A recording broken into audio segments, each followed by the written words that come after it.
10 জুলাই পূর্ব বর্ধমান জেলার কাটোয়া 2 নম্বর ব্লকের করুই অঞ্চলের করুই গ্রামে নতুন রাধাগোবিন্দর মন্দির উদ্বোধন অনুষ্ঠান অনুষ্ঠিত হলো।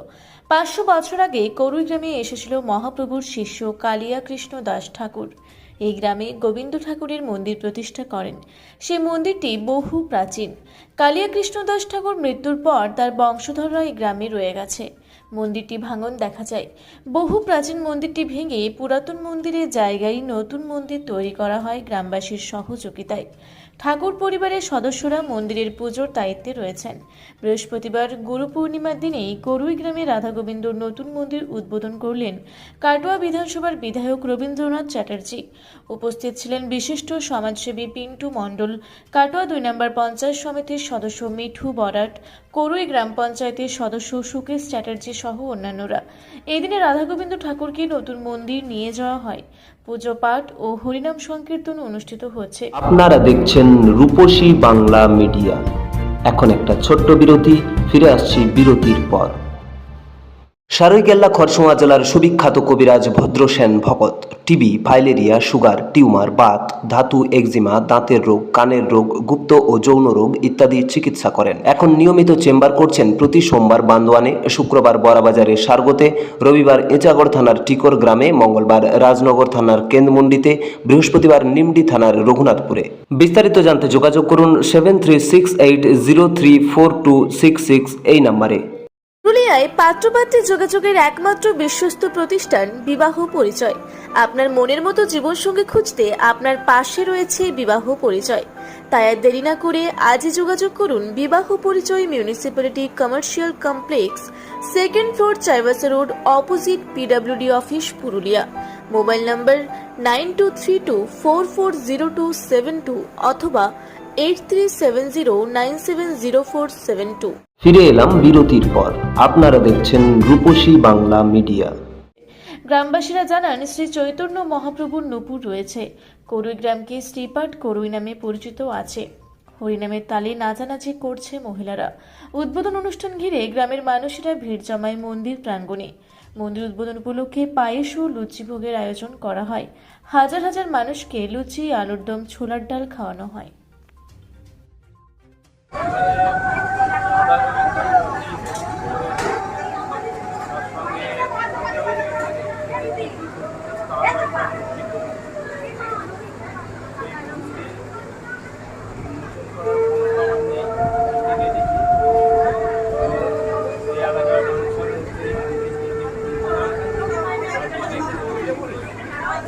আজ গুরু পূর্ণিমার দিনে একটা শুভ দিন।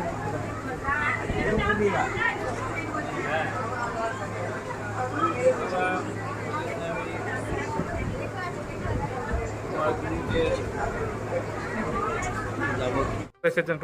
করুই আমার বাপের বাড়ি, বাবার বাড়ি। বাবার নাম শ্রী শম্ভুনাথ ঠাকুর। তো আমাদের এই 500 বছর আগের পুরনো রাধাগোবিন্দ মন্দির অকেজো হয়ে গেছিলো মন্দিরটা।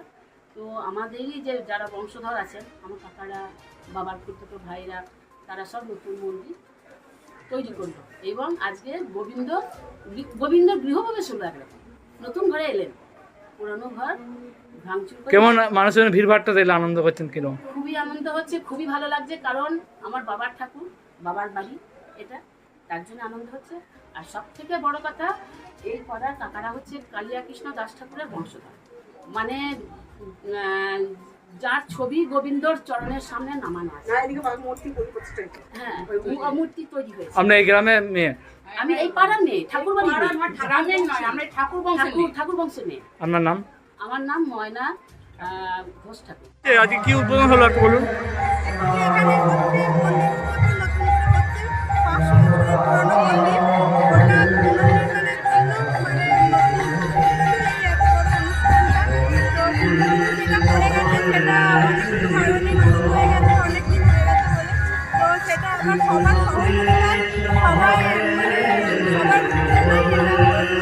কেমন আয়োজন, কেমন মানুষ ভিড়ভাড়টা দেখছেন?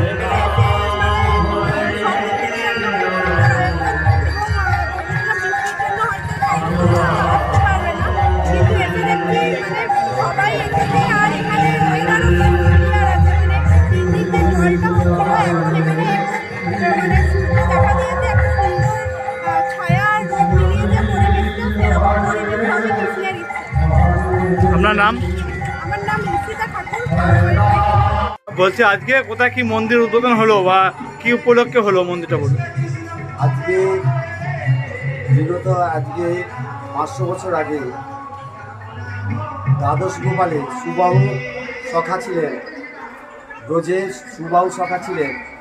তিনি এই পল্লীতে কালিয়া কৃষ্ণ দাস ঠাকুর নামে পরিচিত এবং তারই পাটবাড়ি এবং তারই যে গোবিন্দের মন্দির, সেই মন্দিরকে সংস্কার করে নতুন করে আবার করা হলো। সেই উদ্বোধন আজকে করা। আর দ্বাদশ কি নাম তার যে সাধক ছিলেন এখানকার? তার নাম ছিল কালিয়া কৃষ্ণ দাস ঠাকুর। এখানে সাধক হিসেবে এসেছিলেন নাকি? না, এখানে তিনি আসেননি প্রথম। তার জন্ম হচ্ছে সোনাতরা গ্রাম, বর্তমানে এখন বাংলাদেশ।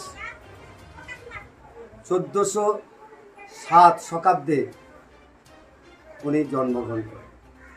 তারপরে তিনি মহাপ্রভুর পারিষদের সঙ্গে কিসে জানতে পারছেন ভাই? নকুরটা হচ্ছে মহাপ্রভু যখন নীলাচলে যাচ্ছেন, নীলাচলে যাওয়ার সময় বর্তমান যেটা খণ্ডবাসী বলা হতো, সেই খণ্ডবাসীর নাম হচ্ছে আজকে বর্তমান শ্রীখণ্ড গ্রাম। এই শ্রীখণ্ড গ্রামে উপর দিয়ে তিনি যাচ্ছিলেন, এমন সময় একটা বট গাছের গোড়ায় তিনি বিশ্রাম নেন। সেইটাকে আজকে বলা হয় শ্রীখণ্ডের বটডাঙ্গা। তাই এই বটডাঙ্গাতে তিনি বসে আছেন, এমন সময় ওখানকার আর এক বরণ তার সঙ্গে মৃদঙ্গ বাজাতেন এই কালিয়া কৃষ্ণ দাস ঠাকুর। এই কালিয়া কৃষ্ণ দাস ঠাকুর যখন আকাইহাটে বসেছিলেন, এমন সময় মহাপ্রভুর তার বাঁ পায়ে নপুরটি ছুঁড়ে দেয়। সেই আকাইহাটে যেখানে সে পড়ে, সেই জায়গাটি একটি খণ্ড হয়, নপুর খণ্ড। এবার এই নপুর খণ্ড হয়ে যাওয়ার পর মহাপ্রভু যখন ওকে ইঙ্গিত করেন, কালিয়া কৃষ্ণ দাস ঠাকুর বুঝলেন যে মহাপ্রভু আমাকে ডাকছেন। এই মত অবস্থায় তিনি সরাসরি চলে গেলেন শ্রীখণ্ডে এবং ওখানে গিয়ে তিনি মৃদঙ্গ বাজিয়ে তিনি সারারাত্রি নৃত্য এবং গান করলেন। এবং সকাল আর অন্য কোনো কিছু পূজা নেই। আজকে গুরু ছাড়া আজকে কোনো পুজো করার এই পূর্ণিমাতে নেই। আর তাই আজকে গোবিন্দ বিশেষ পুজো মন্দিরে করলেন, শুরু করেন। মন্দির উদ্বোধন করার সঙ্গে সঙ্গে বিশেষ পুজোর আয়োজন করলেন। গোবিন্দের তো পুজো হয় না, গোবিন্দের সেবা হয়। আপনার নাম? কাটোয়া থেকে রাহুল রায়ের রিপোর্ট, রূপসী বাংলা মিডিয়া। আপনারা দেখছেন রূপসী বাংলা মিডিয়া। এখন একটা ছোট্ট বিরতি, ফিরে আসছি বিরতির পর। 15 বছর ধরে পুরুলিয়া জেলায় নার্সিং ট্রেনিং এর স্থায়ী প্রতিষ্ঠান mother Teresa nursing training centre. কয়েক হাজার ছেলে মেয়েকে ইতিমধ্যেই কর্মসংস্থানের সুযোগ করে দিয়েছে এই প্রতিষ্ঠান। মাধ্যমিক, উচ্চ মাধ্যমিক ও কলেজ পড়ার সাথে সাথে নার্সিং ট্রেনিং নিয়ে নিজের জীবনকে সুনিশ্চিত করুন। হ্যাঁ, সেই সুযোগ দিচ্ছে mother Teresa nursing training centre, Ketika, Purulia. Mobile number 9932216133। Purulia শহরে এখন স্বল্প খরচে উন্নত ও অত্যাধুনিক চিকিৎসা পরিষেবা বর্দান হসপিটালে। এখানে general, laparoscopic, gynaecologist, paediatrician, anaesthetist, general physician, orthopaedic সহ বিভিন্ন রোগের অভিজ্ঞ ডাক্তারবাবুরা নিয়মিত রোগী দেখছেন। এছাড়াও 24 ঘন্টা বিনামূল্যে অ্যাম্বুলেন্স পরিষেবা রয়েছে, স্বাস্থ্যসাথীর সুবিধাও।